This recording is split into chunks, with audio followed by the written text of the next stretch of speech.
So for more on what we're learning in this hearing and the announcement this week that the IRS plans to restore employee bonuses for 2013, let's bring in Elise Viebeck, a staff writer at The Hill. The president would have us believe that all of this IRS stuff is much ado about nothing, not a smidgen of corruption, he says.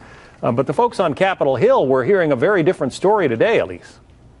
That's true, they were, and I think President Obama's handlers are probably kicking themselves for what he said. Smidgen of corruption was certainly a poor choice of words, given the ongoing investigation at DOJ, along with several out of Capitol Hill. So I think that this is an increasing headache for the administration. Many people thought that the story was over, that Republicans were going to drop the issue, but it's a very good one for them. It energizes their base, and so I think we're going to see a lot more activity come out of Capitol Hill this week and in the coming months. Yeah, I mean, we heard testimony this morning from, again, ordinary Americans who just wanted to exercise their rights to free speech, their right to assemble, and they said they were squelched by one of the most powerful agencies of government.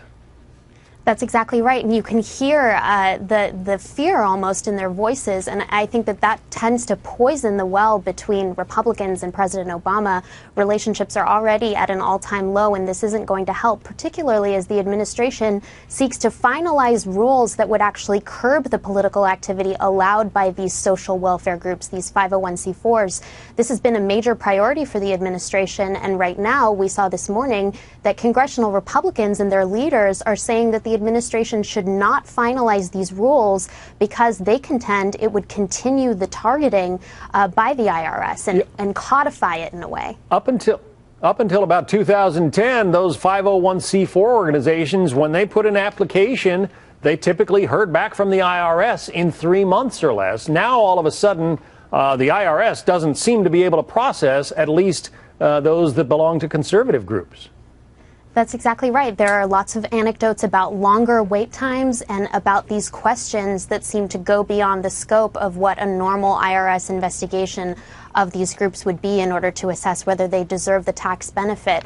Again, this is an ongoing headache for the Obama administration. Relationships are not good with Capitol Hill, and it's going to find it very difficult to finalize any kind of certainly centrist reform at this point of 501c4s because at this point Republicans have a large stake. They want to protect these groups' ability to not only speak but also to spend in elections. So we're going to have to see what happens, but with these kinds of anecdotes coming out of Capitol Hill, you can be sure that the story is not over. Yeah, and then there's Barbara Bosserman, who is the Justice Department official who is supposed to be investigating the issues involving the IRS, gave $6,000 to the president's election campaigns.